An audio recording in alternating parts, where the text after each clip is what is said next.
morning the sea turned against me, I didn't even notice.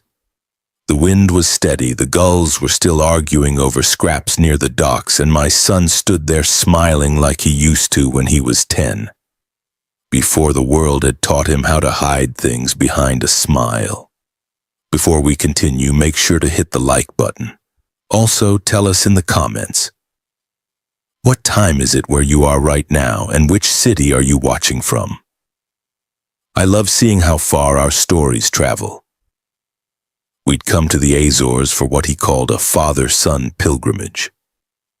Said he wanted me to see the old lighthouses before they were sealed off for good. I'd worked on beacons all my life, Maine Coast, Nantucket Sound, Cape Elizabeth, places where fog swallowed sound and time. So when he offered to cover the trip, I felt something inside me loosen. I thought maybe this was his way of coming back, of seeing me again not as the father who raised him, but as a man with his own life before he was born. At the harbor station that morning, I should have known. He'd been restless since dawn, checking his watch, whispering to his wife near the ticket counter. When I asked what was wrong, he said, "Just travel details, Dad. Go grab a coffee. I'll take care of the passes." I remember the coffee, bitter, burned, cheap. I remember setting my passport and phone down on the counter for a moment as I reached for sugar. And I remember turning back to find both gone. At first, I thought I'd misplaced them.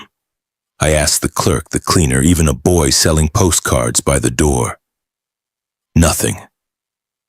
By the time I ran to the gate, the tender was already pulling away from the pier, carrying the day's passengers to the next island.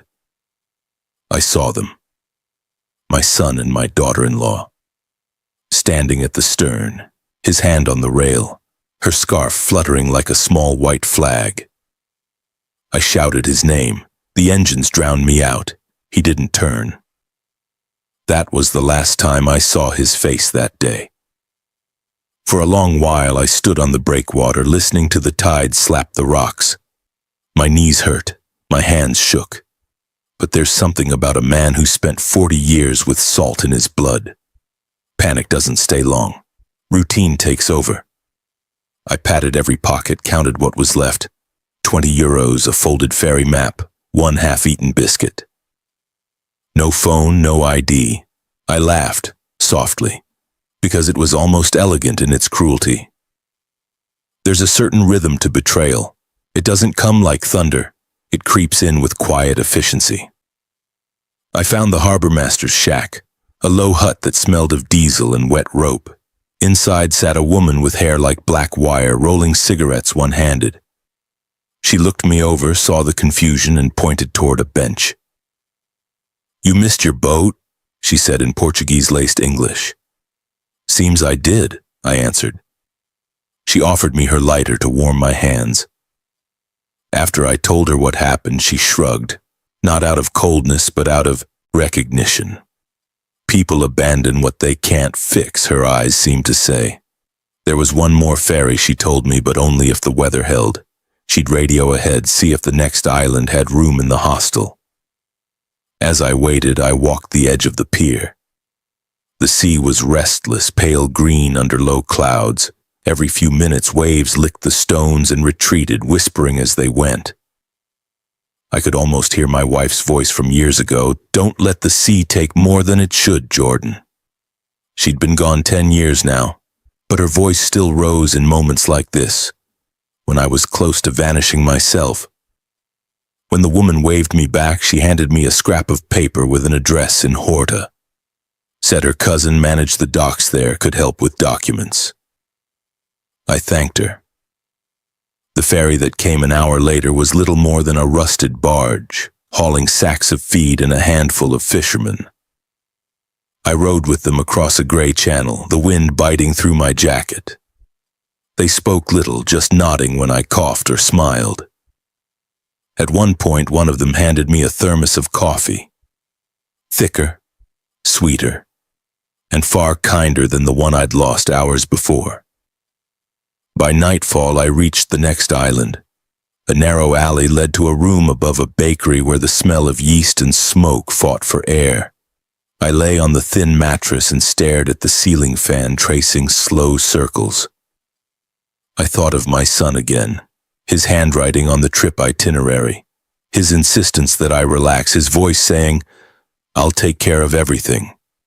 And I wondered, what exactly had he taken care of? In the morning, I found the consulate office tucked behind a museum. A guard there, hearing my accent, led me inside. They had forms, cameras, a computer humming in the corner. I filled out every blank line, my fingers stiff with age and salt. The clerk, a young man with a kind expression, took my statement quietly. When I told him my passport was likely stolen by my own son, he paused. "You're not the first," he said softly. "We see this, sometimes." He handed me an emergency document, a sheet of paper that felt lighter than truth but heavier than shame. Outside, the sun broke through for the first time in days. I walked to the docks again, watching the water shift from iron to silver. Seagulls followed the trawlers out to sea, crying into the wind. I realized I wasn't stranded anymore. I was moving, even if slowly, even if broken. I found a cargo ferry heading toward Lisbon, offering deck work in exchange for passage. I told the captain I used to maintain beacons, that I knew gears and glass and rust. He nodded once, and that was that. For 3 days I scrubbed metal, tightened bolts, shared stale bread with the crew. At night I stood alone by the rail, the Atlantic breathing below. I thought about everything that was probably happening back home.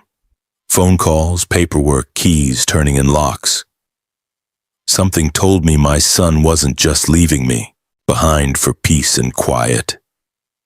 Something told me this was about ownership, about the house by the water, about something signed when I wasn't looking. When Lisbon appeared at dawn, a soft gray shape against the light, I felt that old mechanic's resolve rise in me. Every problem has a system. Every lie leaves a trail. By noon, I had my next flight booked. Boston, then a small connection north. The embassy clerk warned me travel might be difficult, but I told him I'd crossed worse seas. That night I found a cheap hostel near the Alfama district. I wrote down every detail I could remember, dates, voices, missing things, the way my son avoided my eyes. And I made a promise to myself. I would not rage. I would not chase. I would simply arrive. Quietly, like the tide that never stops returning. I fell asleep to the hum of the city, the faint toll of distant bells mixing with gulls. In my dream, the lighthouse where I'd started my career stood unlit, but I could still feel the warmth of its lens against my face. When I woke, the room was full of morning gold. My knees ached, my heart steady. I folded the emergency passport into my breast pocket, packed my small bag, and whispered to the empty room, "I'm coming home first." And in that quiet, the sea seemed to answer, as if it approved. The air in Lisbon carried a sweetness I hadn't expected, something between roasted chestnuts and exhaust. Streets curled like tangled ropes, and every turn smelled of coffee and damp stone. I remember thinking, if you get lost here, don't fight it. Let the city swallow you a while. That's what I did. I let it swallow me. The morning after I arrived, I found a narrow cafe tucked beneath a cracked tile mural of saints. The owner, an old man with a gray beard and kind eyes, served coffee strong enough to wake the dead. He didn't ask questions, but when I told him I'd lost my passport, he simply said, "Then you start again." Simple words, but they stuck. I carried my emergency passport folded tight in my jacket pocket like a paper heart beating against my chest. It wasn't a full identity, just a placeholder, a promise. I'd been stripped of more than documents. When your own blood leaves you behind, you begin to wonder who you are without them. The consulate had given me a list of numbers, embassy, airline, local police. But I wasn't after their help anymore. I was after answers. I needed to know why my son had done it, and what he was doing now that he thought I was still halfway across the sea. I found a small communication shop that offered long-distance calls. The clerk, a young woman with dark curls and chipped nail polish, spoke English well. She dialed my home number for me, then handed over the receiver. No answer. I tried again. This time a machine picked up. My son's voice, calm, polite. "You've reached the lanes. Leave a message." He sounded like any dutiful man ready for work, ready for life, not like someone who had left his father behind. I didn't speak. I just listened to the silence that followed. Then I hung up. That was when I noticed something else. A faint background sound before the beep. Moving boxes, the scrape of furniture. He was moving things. Maybe my things. I thanked the clerk, left a few coins on the counter, and stepped into the sunlight. The wind off the river carried a chill that went straight through my shirt. I pulled out the ferry map the harbor master woman had given me and flipped it over. On the back I began to sketch a timeline. The airport, the dock, the missing passport, the time the ferry departed. I didn't know what I was building yet, but something told me every small detail mattered. That night in the hostel I met a man named Emilio who repaired fishing nets for a living. He was missing 3 fingers and had a grin that came easy. When I told him my story, he didn't laugh or pity me. He just said, "Paper and ink can steal a man faster than the sea." He was right. Over the next 2 days, Emilio helped me get a cargo listing. A boat heading for the Azores supply run, returning empty to Halifax with a stop in Boston. They'd take 1 extra hand for a discount fare. I told him I used to maintain foghorns and radio towers. He nodded like that explained everything. Before leaving, I stopped by the consulate again to leave a message for the clerk who'd helped me. He wasn't there, but a woman behind the counter handed me a pamphlet. Inside was a small note in his handwriting. Elder care scams involving forged care deeds. Check local notary dates when you return. Safe travels, Mr. Lane. That was all it said, but my gut clenched as I read it. Care deeds. That's what they might call it if someone forged your signature to take control of your property, usually disguised as a support agreement. I didn't even know such a thing existed until that moment. That night before sleep, I wrote a letter, addressed to myself, listing everything that could possibly be in danger. My bank accounts, my pension, the cottage, my tools, even the photo album stored in the attic. I sealed it in a plastic envelope and slipped it into my bag. Not for anyone else. Just proof that I had known, that I had seen it happening. The cargo ferry left at dawn. The sea this time wasn't cruel, just indifferent. A gray plane breathing under a washed-out sky. I worked alongside deckhands who spoke in low bursts of Spanish and laughter. They didn't ask who I was, they just passed the wrench when needed. One night, while we drifted near the Gulf Stream, the captain let me climb the upper deck. I looked out toward nothing. Miles of salt air and memory.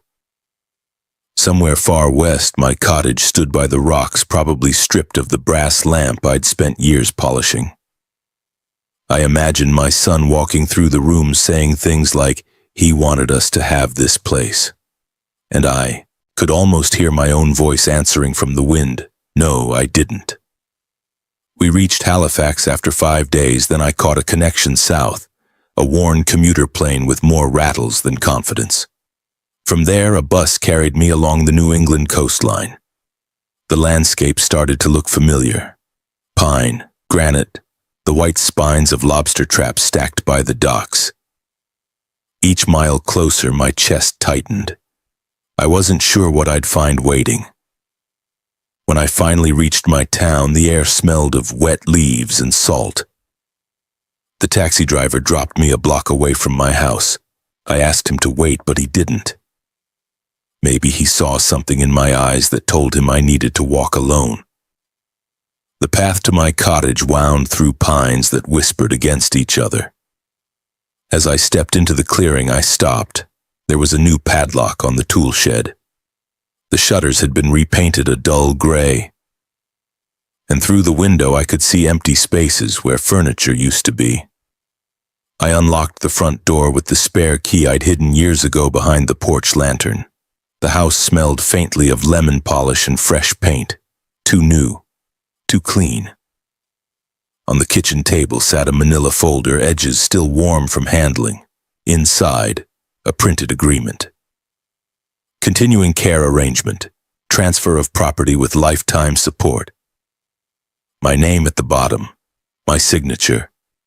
Only it wasn't mine. The notary's stamp looked crooked. The date, 1 week ago. My throat closed.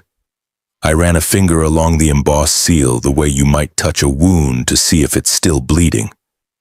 Then I noticed the small corner note. Filed electronically with county records. That was when the world steadied. All the confusion, the grief, it hardened into purpose. I wasn't broken anymore. I was a man with a problem to solve. I pulled a notebook from the drawer, the one where I used to record the maintenance logs for the lighthouse years ago. Each page lined with neat, tiny handwriting. I wrote a single entry at the top. Unauthorized property transfer suspected, evidence to follow. Then I sat by the kitchen window watching the last light fade over the water and whispered to myself, "All right, son. Let's see how well you play in the dark." I slept lightly that night, every creak of the house mapped in my head.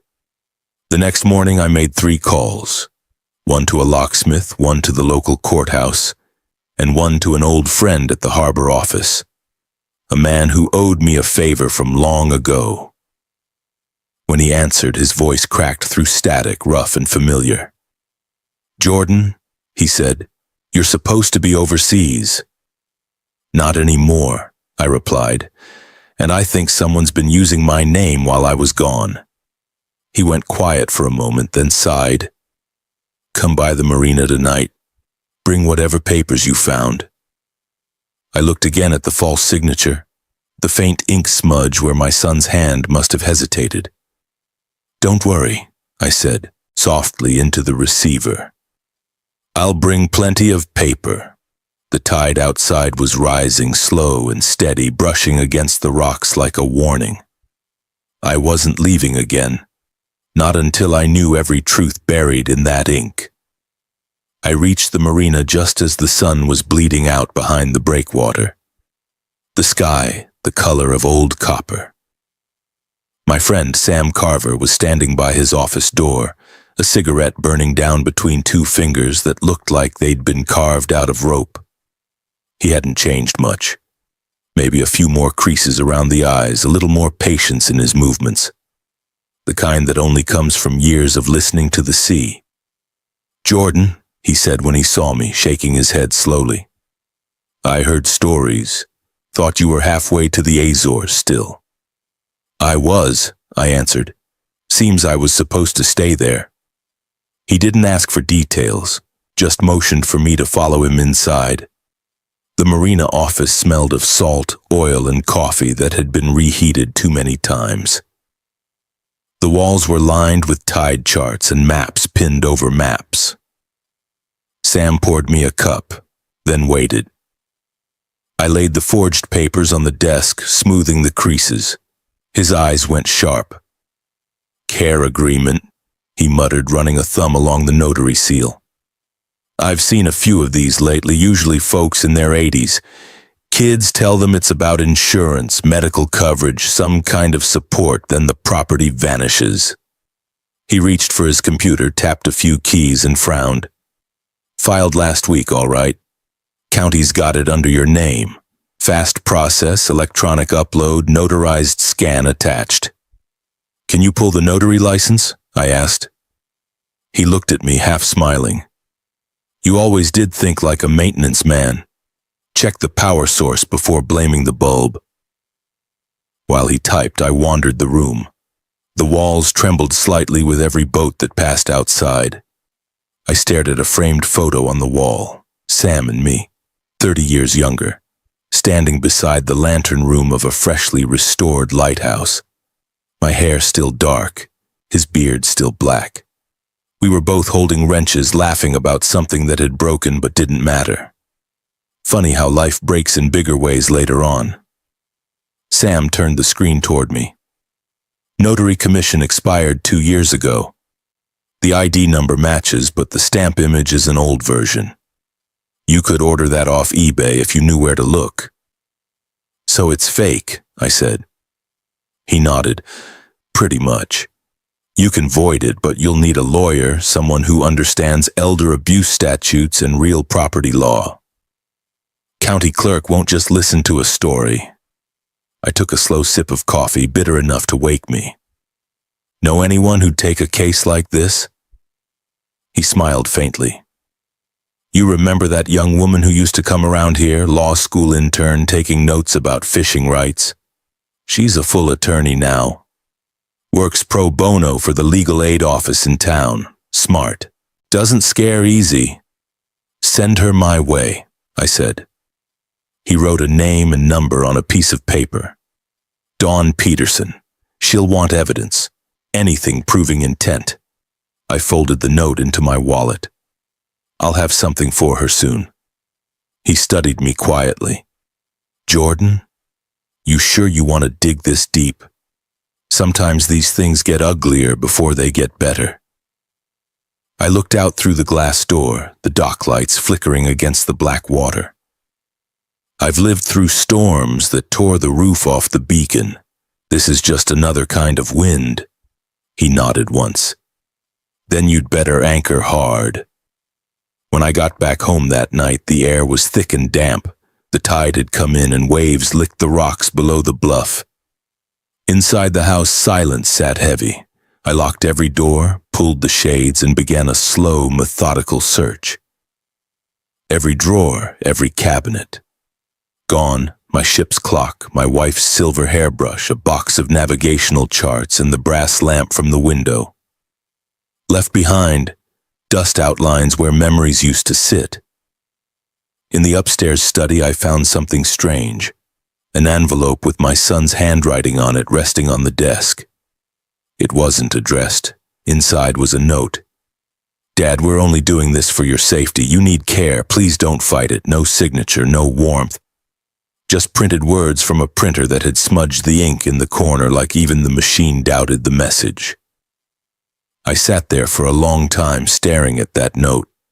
I thought about how, when he was little, he'd sit on my lap while I told him stories about storms, how he'd trace the maps on my forearm like rivers. He used to think light came from the sea. Now he'd decided to drown me in paper. I pulled the old VHF radio from the closet, dusted it off, and ran the antenna wire through the attic vent. The signal crackled to life, full of static and fragments of chatter from fishing boats offshore. I set it to scan, left it on the table, and started a voice log on my phone. October 23rd, I said quietly. Returned home to find property stripped and fraudulent care deed filed. Intent appears calculated. Contacted Sam Carver for verification. We'll meet attorney tomorrow. My own voice sounded foreign, steady, colder than I remembered. That night I barely slept. Every sound was amplified, floorboards settling, gulls crying somewhere beyond the fog. I kept seeing the letter in my mind, those words, for your safety. Safety. That's what people say when they're about to take away your freedom. In the morning, I drove to town.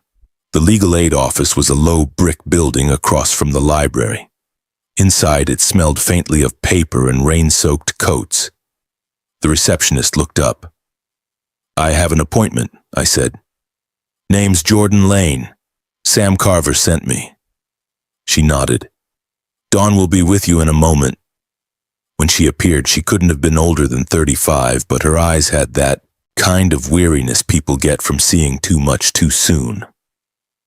She motioned me into her office and closed the door. I heard what happened, she said softly. I'm sorry.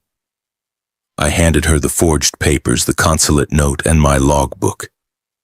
She read in silence for several minutes, then leaned back. This isn't a care deed, she said finally. It's a lien, buried inside a service contract. Whoever drafted it knows exactly how to make it look legitimate. Can it be undone? Yes, but we'll need to prove intent. Forged notary, false witness, fraudulent inducement. You'll also need to show harm, financial or emotional. Do you have any proof of missing property? I nodded. Photographs, inventory lists, my tools, my wife's keepsakes. Good, she said. Start cataloging everything. I'll file a preliminary complaint and request an injunction to freeze any sale of your property. If they try to transfer title again, it'll flag in the system. She looked up at me then.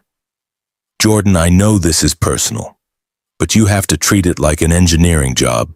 Precise, patient, by the numbers. Let the system work. I've spent my life fixing systems, I said. This one's just louder. She smiled faintly. That's the spirit. I'll call you tomorrow once I've drafted the papers. When I stepped outside, the rain had started, light but steady.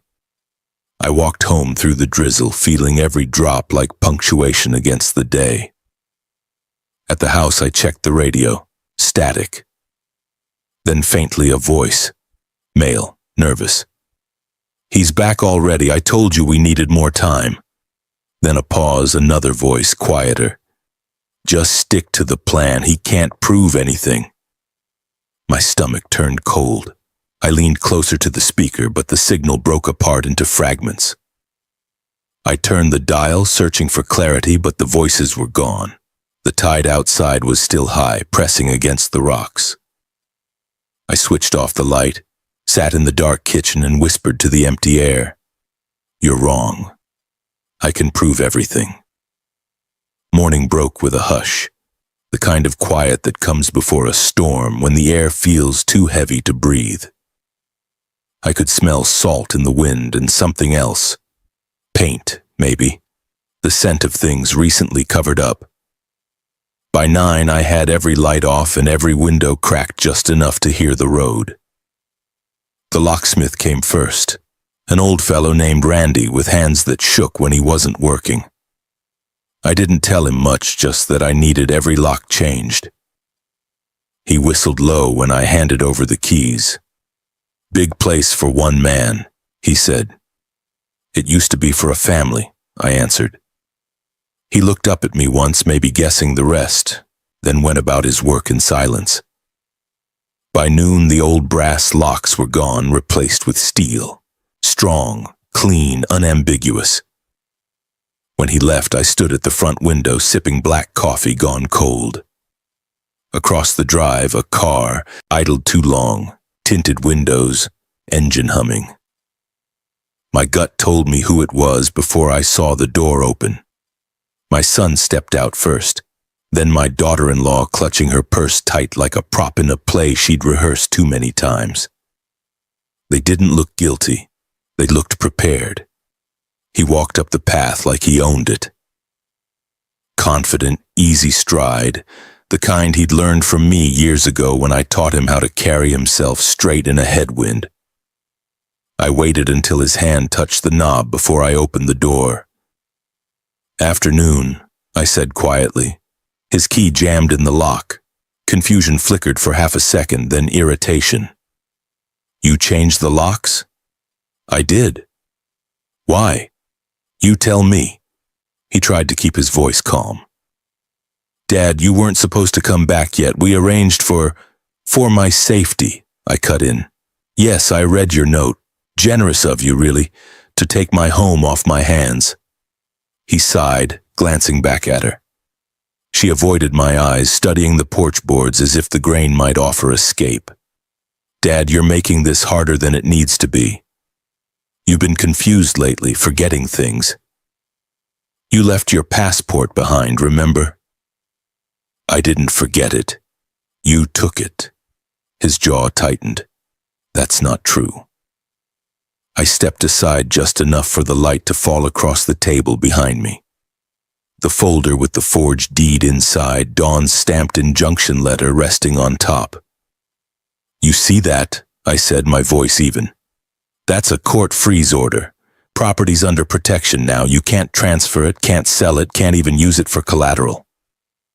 He blinked, mask slipping just a little. "Where did you—" "Turns out notaries have expiration dates," I said. "Yours ran out 2 years ago." He swallowed hard. The silence stretched thick and awkward until she finally spoke. "We were trying to help you," she said, voice trembling. "You're alone out here, Jordan. We thought—" "Don't," I said quietly. "Don't use that word again." Her lips parted, but nothing came out. My son shifted his weight, shoulders squaring. "Look, maybe we handled it wrong, but this can be fixed.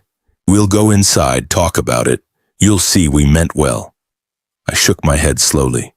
"No, you won't be coming in." Something in my tone must have landed because he froze mid-step. I could see the calculation behind his eyes, the slow realization that the old man he'd written off wasn't quite gone. I pulled my phone from my pocket and tapped record. The faint chime broke the stillness. "Just want to make sure I get every word right," I said. "Wouldn't want to misremember anything." His face paled. "You can't record me." "You're standing on my porch," I said. "My property, my rules." The wind picked up, rattling the porch rail. Behind him, clouds were rolling fast off the water, dark, swollen, coming in heavy. He glanced toward the car. "Fine, we'll go for now. But this isn't over." "On that," I said, "we agree." He hesitated, like he wanted to say something softer, something that might pass for love if you squinted hard enough. But then he turned and walked away, boots crunching over the gravel. She followed a step behind, clutching her bag like a life raft. When the car pulled out, I let the breath leave my body. My hands trembled, not from fear, but from the sudden release of holding it all together. For a moment, I leaned against the doorframe, listening to the rain begin to tap the roof. Then I crossed the room, checked the recorder. Every word clear. Every pause sharp as glass. I sent the file straight to Dawn with a short message. Evidence. Confrontation at residence recorded without trespass. Voices of both parties confirming knowledge of forged document. Her reply came 10 minutes later. "Good. Keep everything. Don't contact them directly again. I'll move fast." I placed the phone on the counter and sat by the window. The rain had turned heavy now, a curtain of silver between me and the world. I watched it blur the garden, the rocks, the sea beyond. And I thought about that day on the island, the ferry pulling away, the look on his face as he waved goodbye. I'd convinced myself it was guilt. Now I knew better. It was relief. But storms have a way of bringing buried things to shore. I spent the rest of the evening gathering records, insurance, tax receipts, utility bills. I lined them up in neat stacks on the table, labeled each with sticky notes. By midnight, the storm outside had reached its peak. Thunder rolled across the cove, the kind that shakes windows loose in their frames. I went out to the porch anyway, sat under the overhang with a blanket around my shoulders. The air was thick and cold, but it kept me awake. Lightning flickered far out at sea, illuminating the lighthouse ruins on the distant point. Just a skeleton now, no glass, no flame. Still, for a heartbeat, it looked alive again. I whispered to it, half a prayer, half a promise. I kept the light, old friend, even when they tried to turn it off. Somewhere inside the house, the radio crackled. Static, then faint voices, when maybe fishermen, maybe ghosts. The same two tones as before, one uncertain, one commanding. He recorded us. What if he... Don't panic. He won't go to court. He doesn't have the stomach for it. The sound faded into white noise. I smiled in the dark.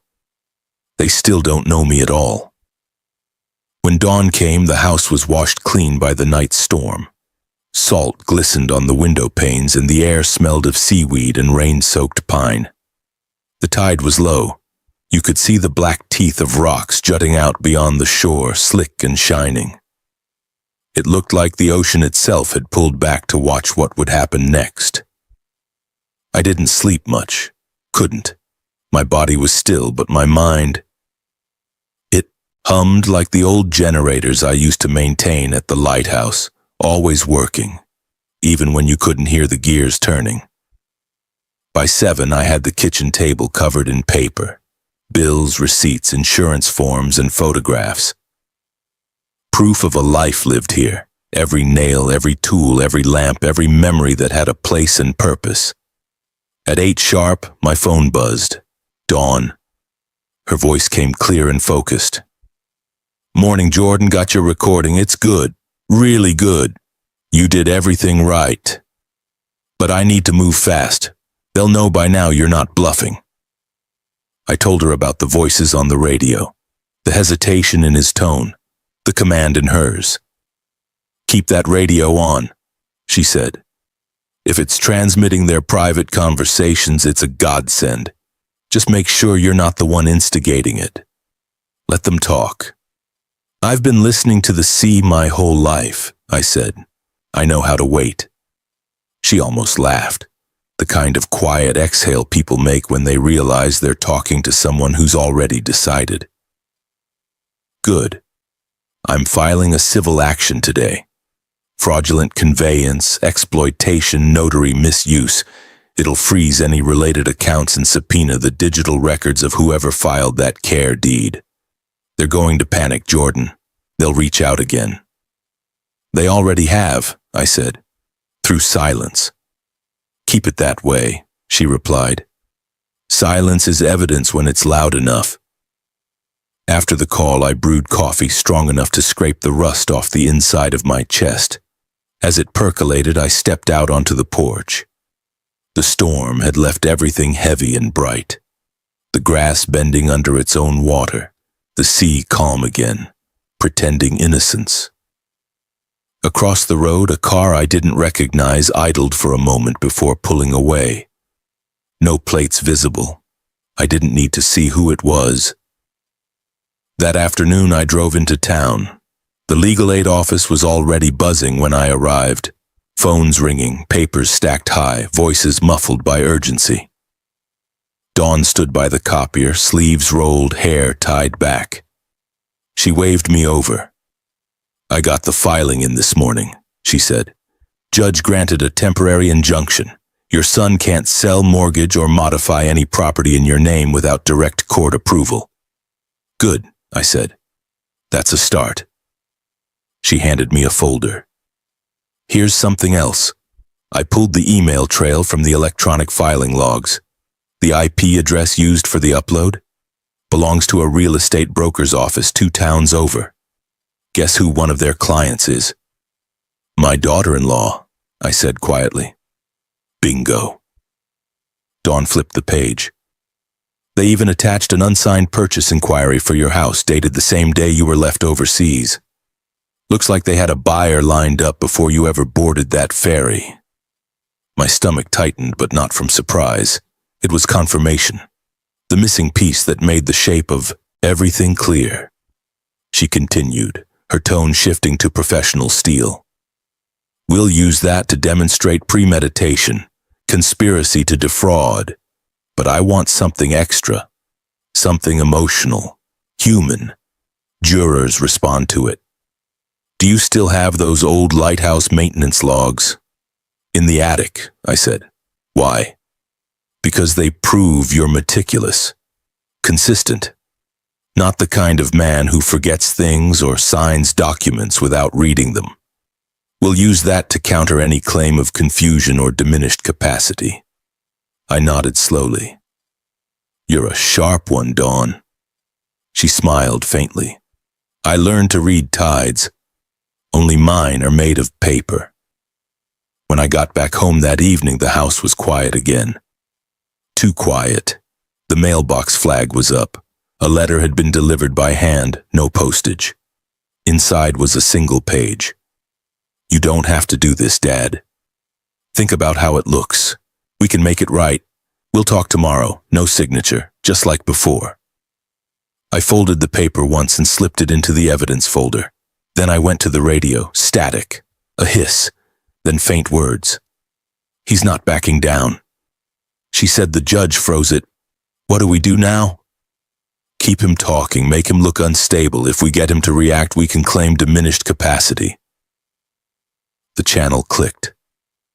Silence again. I stared at the radio, the faint orange light flickering like a heartbeat. I could almost see their faces somewhere out there, thinking they were safe inside their lies. I pressed record on my phone and held it close to the speaker until the transmission ended. Later, as night settled in, I went through the old maintenance logs. The paper was yellowed, the ink faded, but every line was precise. Dates, wind speeds, bulb wattages, lens rotation speeds. Order and chaos. I'd lived my whole life by those notes. On one page, written years ago in my wife's neat cursive, was a line she'd added in the margin. "Light only matters if you keep it burning when no one's watching." I read that sentence again and again. Outside, the tide began to rise, whispering against the rocks. The world felt balanced on the edge of something, like a lantern swaying in wind, light barely holding steady. I took the radio microphone in my hand, thumb brushing the transmit button. For a moment, I imagined speaking. Just one word, something to tell them I was listening. But I didn't. Instead, I let the static fill the house. There's a kind of justice in silence. It grows heavier with time, and sooner or later it breaks. The next morning, I'd have to hand all this to Dawn. Recordings, letters, logs. The case would move into motion, paper against paper, sound against silence. But that night I just sat by the window watching the reflection of the moon shatter across the water and thought, every betrayal has its echo. You just have to listen long enough to hear it. And I was still listening. The courthouse stood on the bluff above town, square and pale like an old ship waiting for its tide. From the outside, it didn't look like the kind of place where lives were decided. More like where you'd renew a fishing license or pay a parking fine. But when I walked through those glass doors, the air changed. It had that hush I remembered from the lantern room at night. The stillness before you flip the switch and flood everything with light. Dawn was waiting near the benches, a stack of files hugged to her chest. She looked like she hadn't slept. Her hair was tied tight, but a few strands had escaped. "You ready?" she asked. "As I'll ever be." "Good. Keep your answers short. Don't volunteer more than you're asked. Just tell the truth. Let the paper do the rest." We entered the courtroom together. The judge sat high under a brass clock that ticked loud enough to drown a heartbeat. To my left, my son and his wife, dressed for sympathy. His tie was blue, her eyes already red around the edges. They looked smaller than I remembered. Or maybe I'd just finally stopped seeing them through the lens of blood. When the clerk called my name, I rose. The sound of my shoes on the floorboards was louder than I expected. Dawn began slowly, her voice even. "Mr. Lane, you've spent most of your life maintaining lighthouses, correct?" "Yes." "Would you describe that work as meticulous?" "I'd say it has to be. A mistake can drown a ship." She nodded. "So detail and accuracy have always been a part of your life?" "Always." She stepped closer, holding up one of my old logbooks. "Your notes, every rotation, every change in wind. You kept these records for years?" "Every day I was on duty." "And you recognize your handwriting?" "Yes." She placed the book on the evidence table like an offering. "Your Honor, this goes to show the plaintiff's mental capacity and record keeping. Now, Mr. Lane, Can you tell the court what happened on your trip to the Azores? I told it plain. The ferry, the missing passport, the empty house. No drama, no anger. Just the order of things, one after another, like bolts tightening. When I finished, the courtroom was quiet except for the clock. Then it was my son's attorney's turn. A younger man, smooth voice, polished shoes, no calluses anywhere. "Mr. Lane," he said, smiling, "it's possible, isn't it, that you were simply mistaken, that your son and daughter-in-law arranged these documents in good faith for your protection?" I looked him straight in the eye. "I've spent 40 years checking systems for faults, sir. I know the difference between protection and power." He shifted, tapping his pen. "But you recorded private conversations without consent. Isn't that illegal?" "Not in my own home," I said. "And not when the people recorded are attempting to defraud me on my property." Dawn slid a paper across the table. "We have corroborating evidence from the Coast Guard recording as well, Your Honor. The same conversation broadcast over marine frequency by accident," the courtroom murmured. The judge leaned forward. "Explain." Dawn gestured toward me. "Mr. Lane maintained an old VHF transceiver as part of his restoration work. During the period in question, a conversation between the defendants was inadvertently transmitted over an open channel and captured in the Coast Guard's automatic logging system. The defendants discussed plans to secure the property and fabricate grounds for mental incompetence." She pressed a button on a small speaker. Static, then his voice, my son's voice, filled the room. "He's not backing down." She said. The judge froze it. "No, what do we do now?" "Keep him talking. Make him look unstable. If we get him to react, we can claim diminished capacity." The recording ended. The silence after it felt alive, like everyone was holding their breath.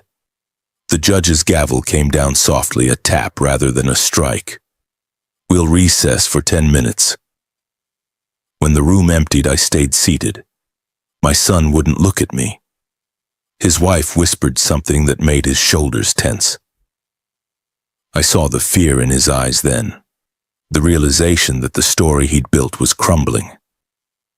After the break, Dawn brought out the final piece, the broker's email chain. The judge skimmed the pages, lips pressed thin. "So this buyer was arranged before the plaintiff's trip?" "Yes, Your Honor," Dawn said. "They scheduled a property appraisal 3 days before Mr. Lane departed. It's premeditated fraud." The judge turned to my son. "Do you wish to explain this, Mr. Lane?" He opened his mouth, then closed it. For a moment I thought I saw the boy he once was, the one who used to build model boats with me on the kitchen table, who laughed when they sank and said, "We'll build another." But that boy was gone. The man sitting there had chosen the storm instead. When the verdict came, it wasn't loud or dramatic, just words, steady and clean.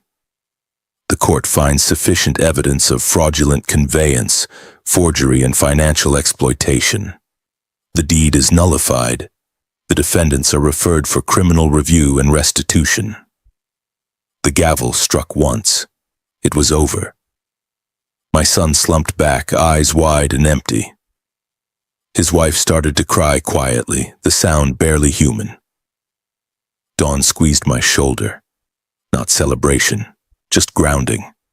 Outside, the wind had shifted again, blowing in off the sea. I walked down the courthouse steps and stopped halfway.